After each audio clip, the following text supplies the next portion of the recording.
Mic hand over करना चाहिए।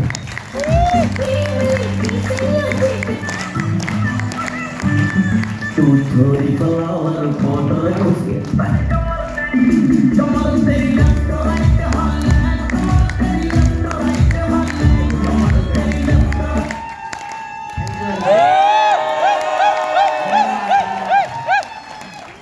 एक कमर लेफ्ट राइट भी हट जाएगी, लेकिन 12:50 हो गए हैं। आपका ही टाइम लग रहा है। मेरे को पहले बोला गया था कि 12 बजे आपको स्टेज दे देंगे, फिर बोले 12:25 पे दे देंगे, अभी 50 हो गए। तो आपको अपना टाइम देखना है। जय आरसीएम। कैसे हैं सभी लोग? ऊपर वाले ऊपर वाले तो सबसे मस्ती रहते हैं ना। सर वॉल्यूम थोड़ी बढ़ाओ ना इसका। हेलो सर, वॉल्यूम ठीक आ रही है पीछे? मुझे रिकवर करो। हमारे बीच में ऐसे कितने साथी हैं जो पहली बार आए हैं? मैं स्टूडेंट साथ देख सकता हूँ, ताकि मैं उसी हिसाब से बात करूँ, क्योंकि टाइम कम है अपने पास। वो यू ऑल आर वेलकम, आपका स्वागत है। पर जोरदार तालियां बजाएं सबको। Thank you very much.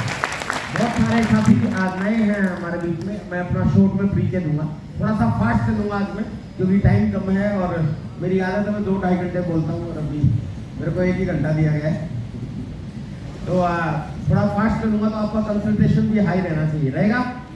तैयार है? दुनिया जी ने बोल ही दिया कि भी अपना ये बड़ा दुश्मन है, क्या पता कब कौन सी बात इसके अंदर घुसने वाली है जो उसका जिंदगी बदल सकता है, लेकिन उस समय अगर ये बच गया तो गड़बड़ हो सकती है। ये सब लोग तो मैंने तो एरोप्लेन मोड पे लगा दिया, आप भी इसको लगा दो। और मैं अपना परिचय दूं, मेरा नाम विजय विरोधिया है और मैं NCR दिल्ली में रहता हूँ एट प्रेजेंट। बैकग्राउंड मेरा हरियाणा से है। इस बिजनेस में मैं हूँ जाहिर है, तभी यहाँ पे बुलाया गया। और सर ने बताया था कि मेरा 20 साल का अनुभव है। मैं अपने 20 साल के अनुभव के आधार पर आपको कुछ बातें करूँगा। नए साथी हमारे बीच में काफ़ी, इसलिए मैं पहले उनसे रिलेटेड बात करूँ। पहली बार में जब आप लोगों को प्लान दिखाया जाता है या कोई बिजनेस बताया जाता है, तो मेरा मानना यह है कि बड़ी बड़ी बात और अच्छी बात हम इंसानों को एकदम से कभी भी समझ में नहीं आती। हेलो, दुनिया साहब ने बड़ी अच्छी बात बोली है। बोले कि मेरे को पहली बार जब ट्रेन में बिजनेस समझाया गया, तो इन्होंने उनसे ये पूछा कि मेरा नुकसान क्या क्या हो सकता है। हेलो, सही बात बताऊं, मेरे को जो पहली बार इस साल में बिजनेस का एक्सपोजर दिया गया, मेरे को जब प्लान दिखाया गया, तो यही चीज मैंने भी सोची थी, पूछा नहीं था। क्योंकि जिस व्यक्ति ने मेरे को प्लान दिखाया पहली बार, उस व्यक्ति ने बड़ी बड़ी बातें की, और शायद वो बड़ी बड़ी बातें यहाँ भी हो रही थी। कोई कह रहा है इतने करोड़ हो गए, कोई कह रहा है इतने लाख रुपए आ गए, कोई मतलब पैसे की बड़ी बातें चल रही थी। हेलो, कारण क्या है, क्यों ये लीडर सारे पैसे की बातें करते हैं? क्योंकि money is the best motivating factor in our life. पैसा हमारी जिंदगी में बहुत ज्यादा मोटिवेट करता है, और शायद इसीलिए मैक्सिमम लोग पैसे की बात करते हैं। ये सुनो, हेलो, पर मेरा 21 साल का अनुभव कुछ और बोलता है। मुझे लगता है कि पैसा ज्यादा इंपॉर्टेंट नहीं है आरसीएम में। आरसीएम में पैसे से कई गुना ज्यादा और बहुत चीजें मिलती है, जिसको अपने को हाईलाइट करना चाहिए। जानना चाहते हैं?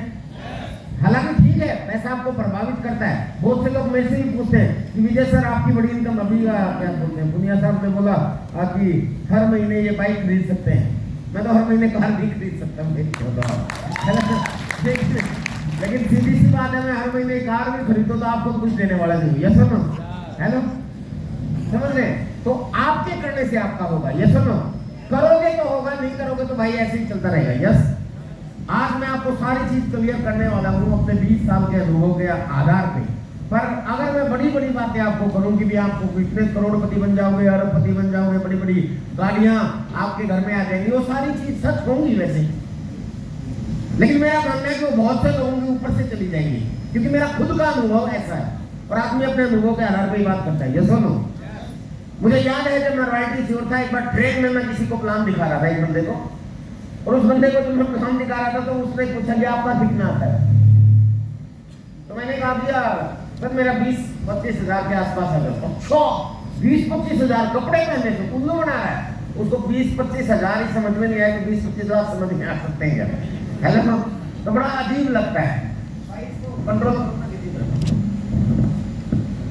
और पहली बार में जब मुझे प्लान दिखाया, सही बताऊं मुझे नहीं समझ में आया था, मेरे ऊपर से गया था।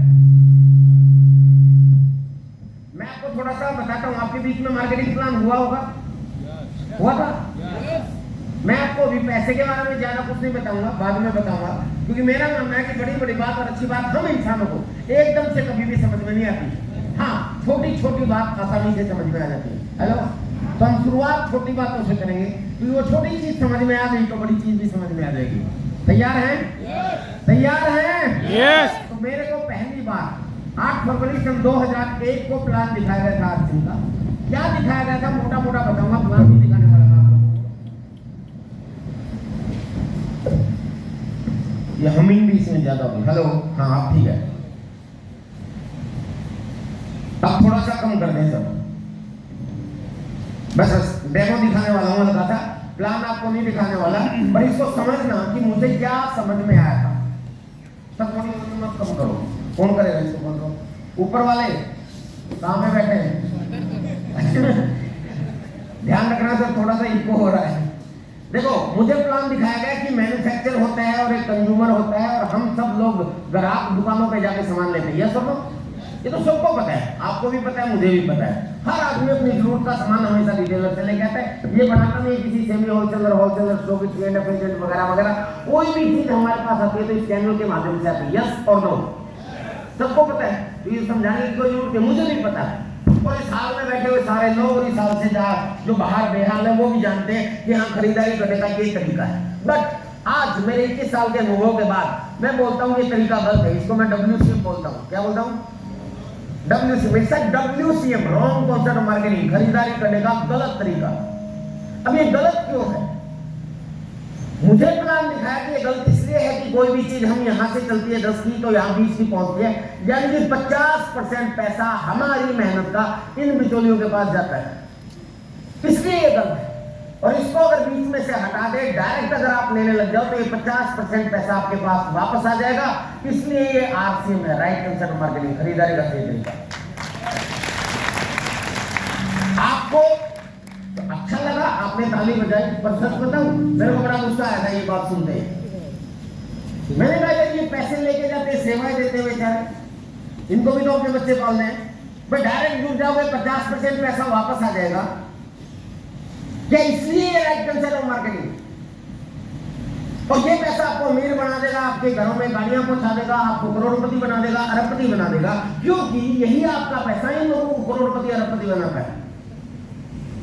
बात में दम तो है कि अगर ये पैसा इनको करोड़पति अरबपति बना सकता है तो आपको भी बना देगा।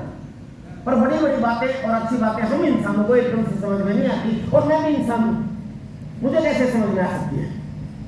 एवरेज इंसान।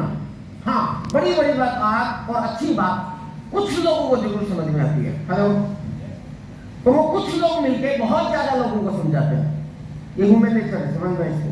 और बहुत ज्यादा लोगों को समझ में नहीं आएगी, इतने को आएगी। फिर इतने लोग मिलके इतने को समझाएंगे, इतने को समझ में नहीं आएगी, इतने को आएगी। इतने लोग मिलके इतने को समझाएंगे, इतने को समझ में नहीं आएगी, इतने को आएगी। That is a human nature, मानव स्वभाव है। जानते हैं आप सब लोग, ये हर चीज पे लागू होता है, ये RCM पे भी लागू होता है। होता है नहीं होता है? Hello, average person, average, law of average में मानते हैं। तो मुझे भी सर ये चीज समझ में नहीं आई, पर फिर भी मैंने बिजनेस प्लान कर दिया। अब मैं ये नहीं कह रहा हूं कि भाई हाँ 2022 का अगर मैं टॉप अचीवर हूं तो मैं आप सब लोगों को समझा दूंगा तो कोई बहुत बड़ा धुरंधर हूं। नहीं, कोई जरूरी नहीं है। हो सकता है आप लोगों को मेरी बात समझ में ना आए, पर मैं सारी बड़ी बड़ी बातें बाद में करूंगा। पहले वो चीज आपको समझाना चाहता हूं जो मुझे समझ में आई है। जानना चाहते हैं? हमारे हरियाणा के अंदर एक कहावत है कि बेटा जिस काम के करने में नुकसान की कोई संभावना ना हो और फायदे की जरा सी भी गुंजाइश है ना, कर देना चाहिए। मैंने जब ये प्लान देखा कि ये पैसा आपको अमीर बना सकता है, अपने को समझ में नहीं आया। आपके पास गाड़ी आ सकती है, अपने को समझ में नहीं आया।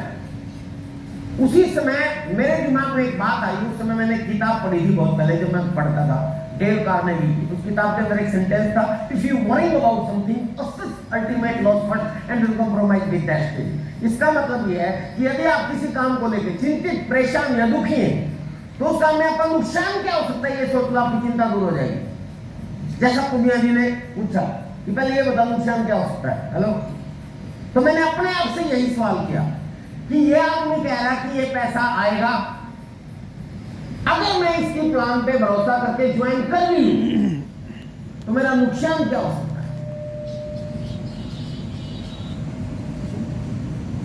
तो तभी मेरे को इस बिजनेस की ज्वाइनिंग का समझ में आ गया, क्योंकि हरियाणा के बड़े लोगों ने कहा कि नुकसान अगर संभावना नजर ना आए तो तुरंत कर लेना चाहिए।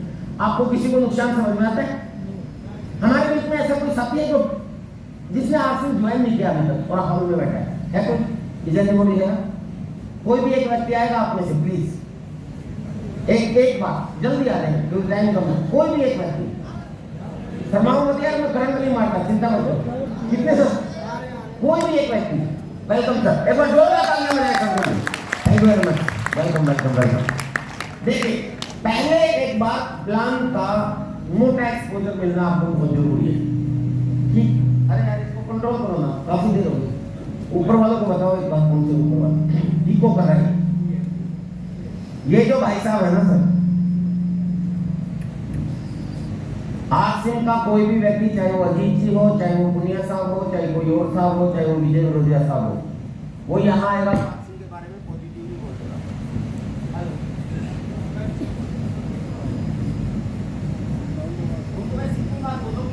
Hello hello hello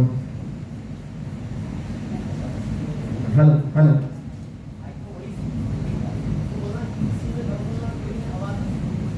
hello hello, हाँ ये आवाज आ रही है? यस। हाँ, इसको थोड़ा सा अंदर घुसा के रखना पड़ेगा मुझे। हाँ समझना सर, थोड़ा सा टाइम कम है, मुझे फास्ट करना पड़ेगा। सभी सीनियर लीडर्स या आरसीएम का व्यक्ति तो आपको आरसीएम के बारे में पॉजिटिव ही बताएगा, यस और नो? ये एक नया व्यक्ति है सर, इसने ज्वाइन नहीं किया, ज्वाइन किया ये नया व्यक्ति है। मैं इनसे कुछ सवाल पूछूंगा, आप खुद ही अंदाजा लगाना। सर आपसे एक रिक्वेस्ट है, जो भी बोलोगे सच बोलोगे, सच के सिवा कुछ नहीं बोलोगे। मेरे पास बाइबल कुरान कुछ नहीं, मेरे ऊपर हाथ रख के करूँगा। Thank you very much. तो सर आपका नाम क्या है? अजय पांडे जी, सच बोल रहे हैं? हाँ, नाम क्यों झूठ बोलेगा कोई आदमी? ये अजय पांडे जी है और इन्होंने आरसीएम बिजनेस ज्वाइन नहीं किया है। अजय पांडे जी, ईमानदारी से कुछ सवाल पूछूंगा, तुरंत जवाब देना, टाइम कम अपने पास। नहाते हो आप? नहाते हैं, वेरी गुड। डेली नहाते? साबुन से नहाते कि ऐसे ना? साबुन से कई बार ऐसे ही नहा लेते हैं। मैक्सिमम? चलो साबुन से नहाते हैं। साबुन घर पे बनाते हो खरीद के लेके? नहीं, बाहर से लाते हैं। बाहर के खरीद के लेके आते हो कि ऐसे लेकर खिलाते हैं। अच्छा, फ्री बोल, ये सही बोल रहे हैं? असल में जो मैं इनसे सवाल कर रहा हूँ, जो नए व्यक्ति आए हैं, मैं चाह रहा हूँ कि ये सोचूं कि आपसे सवाल कर रहा हूँ। अच्छा, नहाना कब शुरू किया? जब बचपन से शुरू कर दिया। ये बचपन से नहा, उम्र कितने? 34 साल। पांडे साहब 34 साल के हो गए सर, थोड़ा सा समझने की कोशिश करना। पांडे साहब 34 साल के हैं, नहाते हैं, साबुन से नहाते हैं और साबुन खरीद के नहाते हैं, ये सुनो इन्होंने बोला। और बचपन से नहा रहे हैं, 34 साल हो गए नहाते हुए। 34 साल से पांडे जी साबुन खरीद के नहा रहे हैं, ऐसा ही है ना? ईमानदारी से बताना, 34 साल में आपने लाखों रुपए के साबुन खरीद डाले, उसकी एवरेज में आपको पैसा कितना आया? यार जो कमाया था वही आया। नहीं, साबुन खरीदने से कुछ आया? कुछ नहीं आया। सच बोल रहे हैं? आपको भी कुछ नहीं आया। और आज ये आरसीएम के लोग इनको कह रहे हैं आरसीएम के साबुन से ना पैसा आएगा। हेलो, यकीन होगा इसको? हेलो, ये सोचेगा कि उल्लू बना रहे। मैक्सिमम लोग ऐसे सोचते हैं, मैंने भी ऐसा ही सोचा था कि शायद ये उल्लू बना रहे। मेरे को भी कहा गया कि यहाँ की बजाय यहाँ से खरीदना शुरू करो, पैसा आएगा। अब मेरे को मान लेते हैं सर पांडे जी, मैं आपको उल्लू ही बना रहा हूँ, सब लोगों को उल्लू बना रहा हूँ, और आप उल्लू बन रहे, मानते हैं, बना नहीं रहे हम आपको। नया व्यक्ति बुरा ना मान जाए, ध्यान रखना पड़ता है, तो बुरा ना मानना प्लीज है। मान लेते हैं ये उल्लू बन जाते हैं और हम उल्लू ही बना रहे हैं, थोड़ी देर के लिए मान लें, और ये हमारी बहकाई में आगे आरसीएम ज्वाइन कर लेते हैं और ये आगे से आरसीएम के साबुन से नहाने लग जाते हैं। ठीक है सर, आपसे पहले दूसरे से नहाते थे, 24 साल तक कुछ नहीं आया, अब आप आरसीएम से नहाने लगे क्योंकि हमने आपको बेवकूफ बनाया, और अब आगे भी आपको कोई पैसा नहीं आएगा नहाने से। आपका नुकसान क्या होगा? एक नया आदमी कह रहा कुछ नहीं होगा। हेलो, मैंने नहीं कहा, आरसीएम का व्यक्ति नहीं कह रहा है, एक नया व्यक्ति कह रहा है कि अगर मेरे नहाने से आरसीएम के साबुन से मेरे को आगे पैसा नहीं दिया तो कौन सी तोप चल जाएगी। यही चीज माय डियर फ्रेंड्स मेरी समझ में आई थी।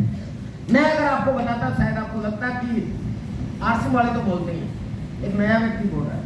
मैंने भी यही सोचा कि ये कह रहा है कि यहाँ नहीं हो जाए, यहाँ से खरीद तो पैसा आएगा, ज्यादा तो क्या होगा, नहीं आएगा। आपसे पहले कौन सा आ रहा है?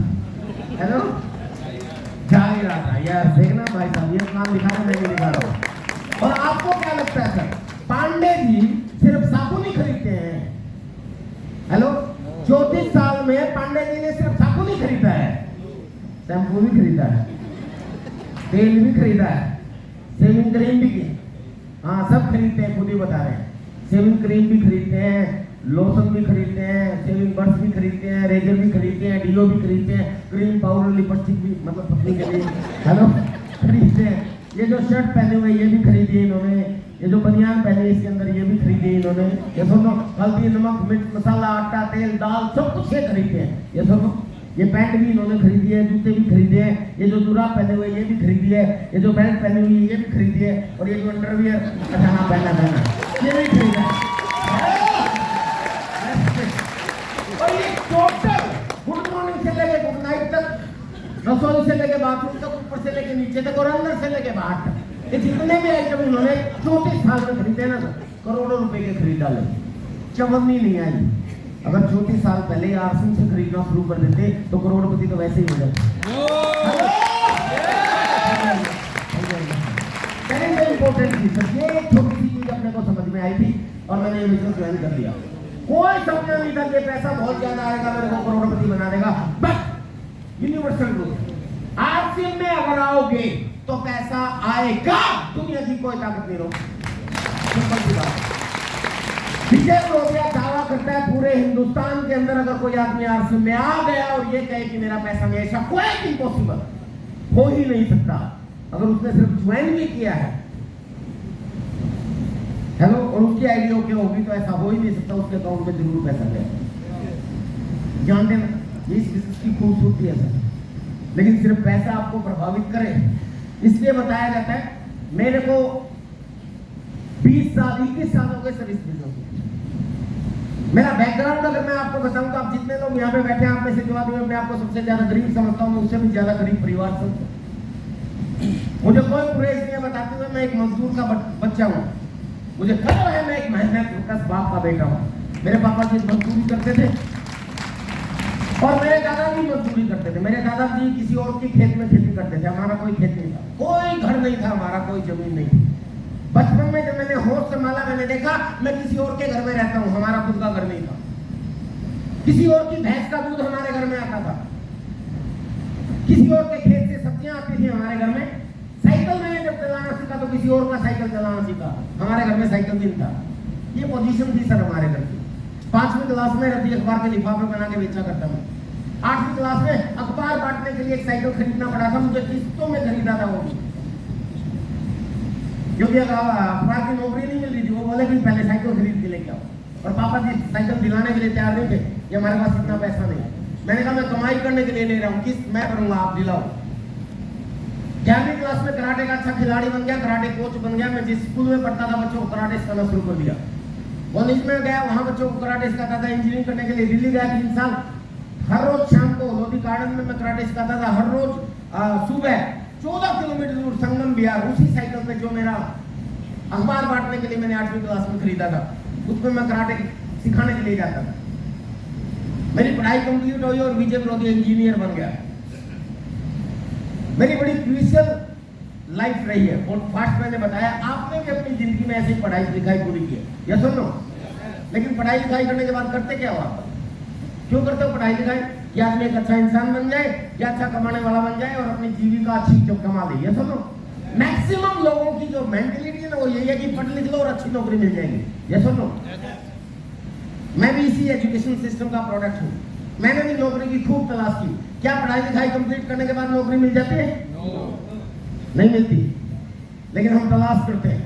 और अभी अजीत जी ने तो बता दिया, ये भी सरकार वो भी खत्म करने वाली आने वाले समय में। अभी तो आर्मी का नंबर आया है, कुछ नहीं, सब कुछ प्राइवेटाइज किया जा रहा है, सब कुछ बेचा जा रहा है, आप कर ही नहीं पाओगे। ये बात सच है सर, बाहर कोई सिक्योरिटी नहीं है। आरसीएम में आपको लगता होगा, बट मेरा 21 साल का अनुभव है सर। छोड़ो 1 साल 2 साल 5 साल 10 साल 20 साल 50 साल 100 साल अगली पीढ़ियों तक का ये बिजनेस है, वहां ट्रांसफर होता है। पर पहली बार में नहीं समझ में आया। और माय डियर फ्रेंड, नौकरी के लिए खूब तलाश की, नौकरी नहीं मिली। क्योंकि नौकरी टॉपर लोग ले जाते हैं। ये सुनो, मैं एवरेज स्टूडेंट था और भगवान का शुक्र है आज 21 साल के बाद मेरा ये अनुभव बोलता है कि भगवान का शुक्र है मैं टॉपर नहीं था। टॉपर होता तो कहीं नौकर होता। हेलो, आज मालिक हो गया। 1 साल धक्के खाए दिल्ली में खूब नौकरी तलाश करने के लिए, नहीं मिली। और जब नौकरी नहीं मिलती तो आदमी अपना कोई काम ढूंढता है। सर आई तलाश कर रहा दूसरा ये वॉल्यूम कम करवा देना मुझे।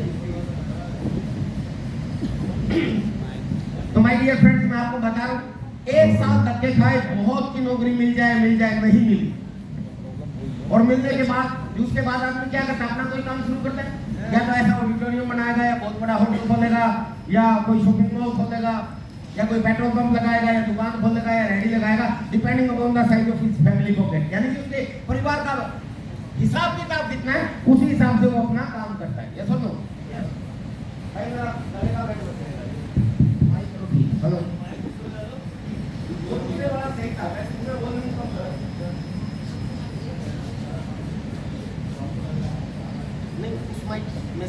हेलो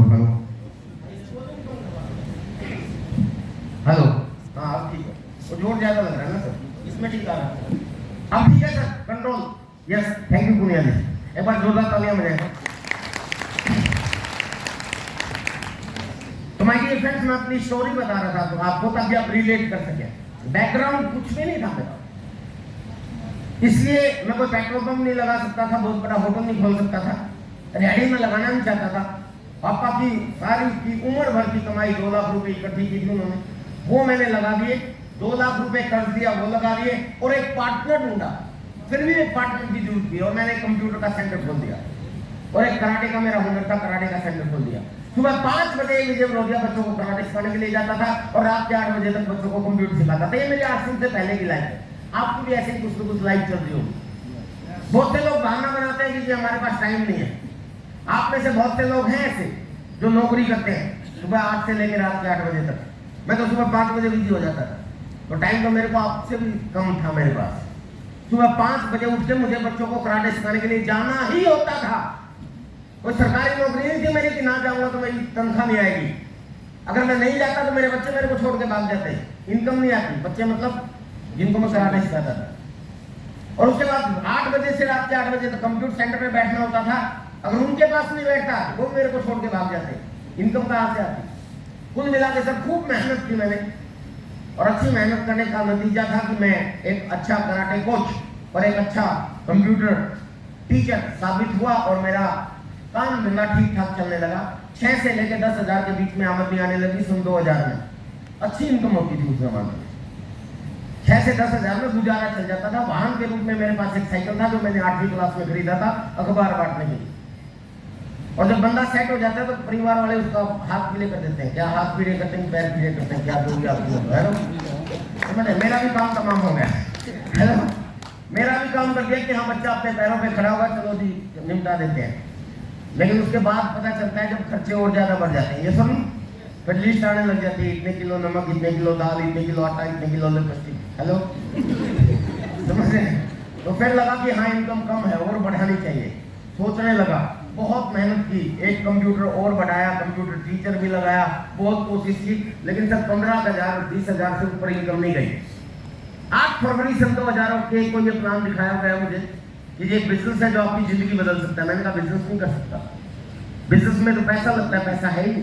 बोला चिंता मत करो, एक ऐसा बिजनेस है जिसमें पैसा नहीं लगा रहा। He was talking about the arts and business. Hello,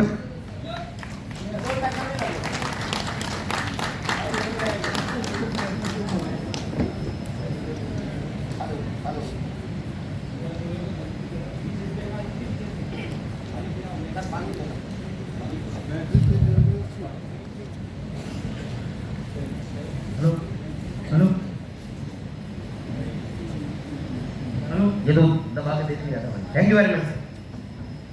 तो माय डियर फ्रेंड्स, कहाँ था मैं? हाँ, शादी हो गई थी। शादी हो गई थी सर, उसके बाद बच्चे भी हो गए और भी ज्यादा खर्चा हो गया। एनीवे, काम सर। हेलो, आपको नीचे आपकी आवाज झेल नहीं पा रहा सर ये।